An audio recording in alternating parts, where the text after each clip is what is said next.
Hey y'all, it's Boogie Down Brad. If you're new to my channel, welcome. If you're returning, I'm always glad to have you back.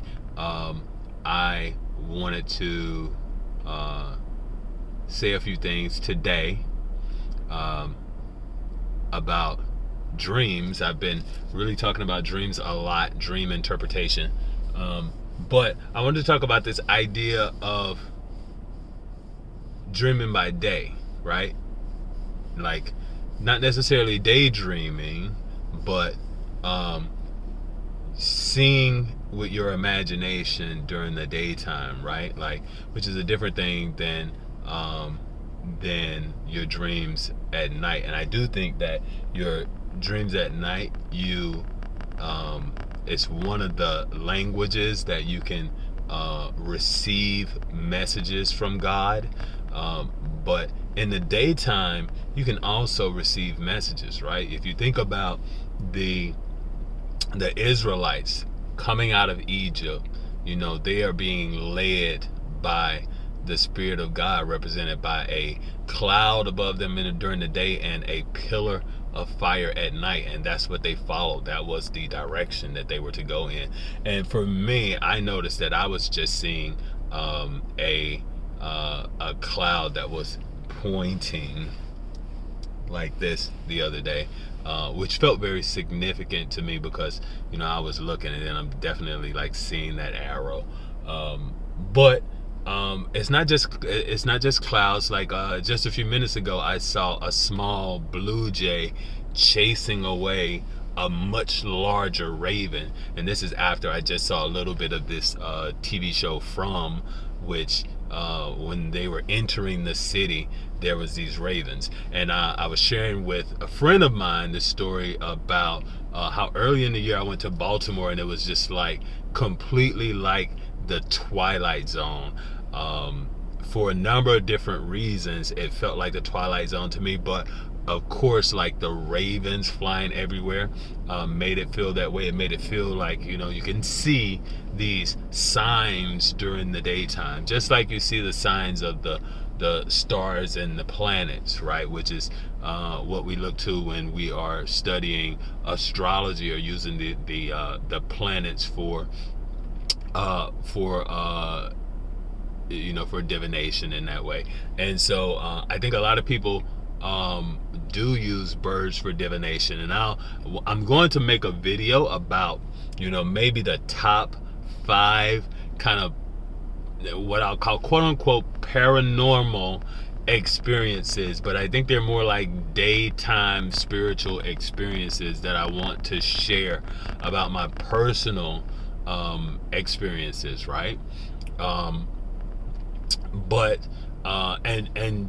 and a lot of those, birds are pretty significant, right? Like for example, when I graduated from college, I finished up in December. When most people finish in May, I did an extra semester because I started out in the sciences and later switched over to business. So it took me an extra semester to finish, and and when I took my last exam, the next day I was supposed to be leaving Mississippi for Philadelphia. And on the day that I was flying out, and maybe it wasn't the next day, but like the next couple days, because I left the campus and went back to my childhood home. And the day that I was supposed to fly out to go to Philadelphia, I noticed that it just seemed really strange that I was seeing these black birds kind of flying over the neighborhood where I grew up. And the neighborhood that I grew up was very much like a compound where everyone is related. If you think about most people probably say it's pretty typical Mississippi. I'm not talking about Drake's compound. I'm talking about, I grew up on like a dirt road with mobile homes and, kind of out in the woods, but everyone is very related, right? And I noticed these birds, and shortly after that, a military caravan drove out into the neighborhood to let us know that my cousin had passed away. So that was very sad. And when and sometimes those ravens do represent death like that, but when at that particular time, it happened as I'm flying out, moving into my next chapter. It's very interesting in that show From. At the moment, and I haven't watched the entire show. I just watched a little bit of this first episode someone was showing me. It's not necessarily, I'm not big on horror like that, but when I saw this one scene, I was like, okay, that seems like very good writing, because when the people arrive, like new arrivals to this city, if you've seen From, you probably understand what I'm talking about, but there's new people coming into this town that, quote unquote, like, you arrive there and then you can't leave, right? So when the new people show up, they have to be informed that you're not going to be able to leave, but they show up as some of the people who have been there have actually died, so there's a funeral going on. So there's people dying, leaving, and then someone coming. There's people dying who are in the town, and then also like new people coming in, like those two things kind of going hand in hand. And when I was planning to leave my hometown, this is like when we're getting the news that my cousin had died, right? And also kind of seeing the sign of that. And so I moved to Philly, flew out, and and when I got there, I got set up in my new place and everything, but then came back to go to the funeral. And then after the funeral, like a week later, I'm flying back to Philly, and little did I know that the weather had completely changed. So when I went there at first, it was pretty temperate. Like the temperature wasn't all that cold, but when I came back from after the funeral, it was freezing, and I was not quite prepared for it. And when you're in the Northeast, you definitely have to be prepared for some of the winters. But there was a time also when I was in New York. I just arrived into New York, and really I didn't have a place to stay yet, but I was stepping out on faith, and it wasn't really cold. It wasn't really cold there yet. It wasn't freezing, and I had a very light jacket that I had with me, but the temperature was dropping, and I was like, oh man, I'm gonna have to get a jacket. And as the day that the temperature dropped, a jacket just was provided for me. There was a group of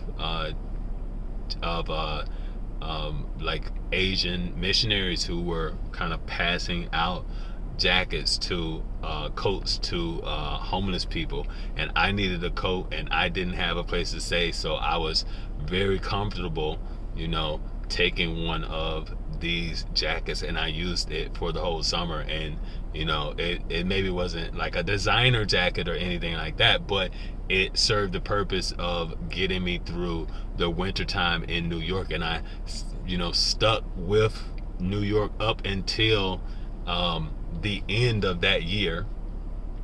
And when Spirit tells you to move, you move. And so I hopped on a plane and got out of New York on December 31st, really, and arrived in Las Vegas for the New Year, on New Year's Day, which completely changed everything for me. But yeah, that was I'll speak about that too, that the time that I was kind of on the streets in New York, which was a very kind of specific spiritual journey. This was the end of 2021, so it really wasn't that long ago, and this is after having, something like six figure plus jobs. Like, one job I was making maybe like just under 200,000, and I still get, recruiters reaching out to me about, with job offers that are like 6-figure plus. But I did make the decision to walk away from that, from that industry, because it wasn't necessarily anything that made me, that I felt particularly like called to do. And with this, spiritual journey that I'm walking on, I know that there is a calling. And so and it was very significant as well that, when I was there and kind of on the streets, I'm perceived a certain kind of way. I'm kind of soft, I'm like, I'm not a scary Negro, as they say, but I didn't experience any kind of threats. And I met a partner of mine, a friend, not partner like romantic partner, but a spiritual partner for that particular chapter, right? And one of the things that, we stayed in, in this kind of conversation of spirituality for about, a month or so. And one thing that was significant is, like, he was, in a sense, kind of like a protector, because I think there was one time when someone said something very foul and he was ready to pop off, when this person said this to me. And I was kind of like, no, just let it go. But one of the things that, when we first met each other, I was calling out is like, if you observe, when you begin to kind of speak toward these kind of spiritual things, you will see the negativity, the demons kind of come out and express themselves in these people. And so as we were talking, this woman sitting next to us immediately started, like, going into her kind of thing or whatever. And I kind of pointed it out, and he was, someone who understood that dynamic, right?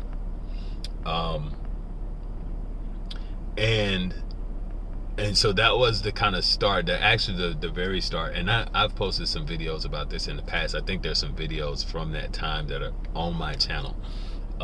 Right now I had them unlisted, but I did just begin to relist those videos, right? But he was kind of like a counterpart for that journey. And one of the things that happened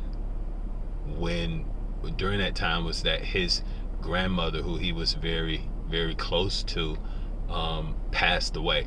And he had grown up living with his grandmother and grandfather. And when she went into the nursing home, another relative kind of usurped the house that he had grown up in, and which basically left him kind of, shelterless. And I'm sure that, that's pretty, I'm not saying that's the only reason, but it was pretty significant, considering that was like a place that he had grown up in, and feeling very separated from his his family. So when his grandmother died, that was a trying time. And I think his mom, the sentiment that was coming from his mom at the time was like, they're worried about him, that he may hurt himself because of hearing this news, right, about his grandmother passing away. And I did try to encourage him to go to the funeral if he wanted to. And I also, gave the caveat that, you don't have to go to this funeral if you do not want to, if you don't feel comfortable. And he did not go. Pardon me. And and he didn't hurt himself. But I did see times when, you know, his emotionality would come out, and I tried to be very patient during that time, I think, with him, right? But that was just a very short period of time, right? And interesting thinking about his grandmother passing away, because I had my grandmother's obituary packed away, and today I actually moved it from where I had it into my Bible, because I wasn't keeping it in my Bible, but I put the obituary in there with my Bible. And so that's that significance. And I was just expressing how I am. Yeah. So I'll explain it how I just explained it to the friend I was speaking with about. As a child, I was very, quote unquote, scary. That's what people say. I was a scaredy cat to an extent, in that I didn't really like the dark, being outside in the dark at night or having all the lights on. I slept with a light on for a very long time. I did very self-soothing things like suck my thumb up until I was I had a callus right here, and it's completely gone now, but maybe when I was much too old to be sucking my thumb, first or second grade, I kind of had that callus on my thumb, but which when you become a bit socially aware, you force yourself to kind of break some of those habits, right? But yeah, and even certain religious things could get very spooky to me, and so even like church, very charismatic church had like a spooky vibe to me, right? And as I've become more spiritual, things like sensing spirits now actually it doesn't scare me. I felt like I was by myself over this past holiday and really feeling like I was sensing spirits, right? And even today, that is even stronger. My ability to discern the spirit is much stronger than it just was like in over the holiday, over Christmas and Thanksgiving.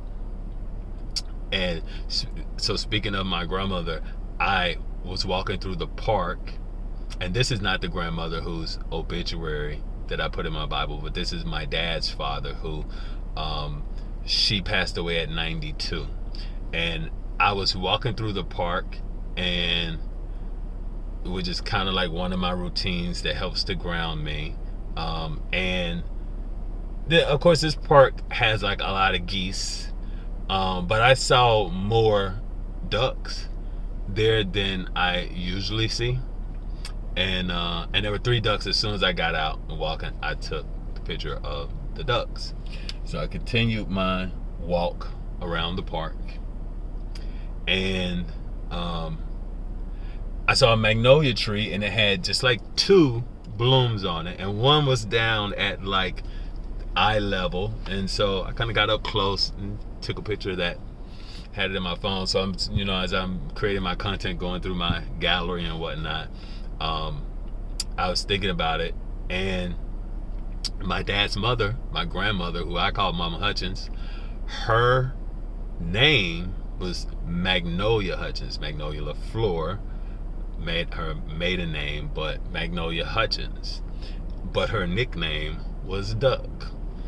So seeing this, and I didn't think about that, but then I recognized that, my dad, who is now 93, and sometimes I was just kind of recording him for my own personal reasons, and asking him questions, because of his mind. He has like a bit of like short-term memory loss, perhaps Alzheimer's, but mild Alzheimer's, and kind of asking him like, "What's your mom's name?" Right, and he'd tell me her name was Magnolia, and they call her Duck. And as I thought about it, I'm like, I had a vision, saw someone, and I felt like the presence was perhaps my grandmother, Mama Hutchin, around my father, my aging father right now, whose health has kind of declined since the last time I saw him, which was around the holiday, right? And of course I've been laying hands and helping with him with certain things as he's like lost a bit of his mobility. But that was, it's like those things in the daytime that I'm seeing kind of confirming the presence, right? And as well as then seeing my other grandmother's obituary, which I had packed away, but then I was reshuffling some things and putting it into my Bible, right? And so that's what I mean about this idea of, the dream by day. Because for me, over the past week, I had very significant dreams, right? And one of those being like, I could almost kind of see in the spirit, a little bit of the past, whatever happened in the immediate past in my life, but also some things that perhaps have not unfolded, but remembering like that I had seen right next to my parents' apartment complex, there's like a fairground, and seeing the field there. And as I saw in the spirit, in the dream, this is not the dream by day, but in the dreaming by night, this field of everyone out there in white, and then discerning that these were the angels. And then in the day, walking out and seeing the cloud, a single like cloud over that area, the rest of the sky being clear, and just lightning going on in that cloud. And I recorded just a short clip of it that I do have on my phone. And it is becoming, my spiritual gifts feel like they're heightening, and that ability. And there were some things in my dream that I feel like I am coming to understand, but I don't know that everything has to be shared.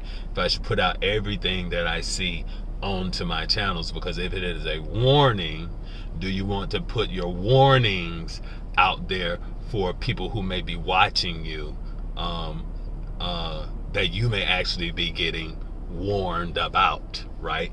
And so that thing of what do you share and what do you not share. But I am confident in that the battle is already won, and no weapon formed against me shall prosper, especially because when I saw the angels there, I saw they're not playing, it's a few scragglers over here still playing cricket up there on the hill. And this is not, I'm in a different park now, but a host of angels, they're waiting. And so that was pretty significant. And now the clouds have moved out, right? Which makes me feel like that it's time to move, like, that the spirit moves ahead of you, right? And elsewhere and saw that raven, so perhaps that is, a warning too. And I was actually just sharing a story about my experience in Baltimore. I don't know if I've just talked about this a little bit, but my experience in Baltimore known for the ravens, and I was there in the winter time, and the ravens were everywhere. And Baltimore felt quite like the Twilight Zone. That'll be in that countdown video. But yeah, it's not just dream interpretations, being able to because I do think you get much more significant. You see the spirit more. What you see in the daytime is the as above, so below. So the signs are there in the daytime as well as they are there in the nighttime. That's it. That direction.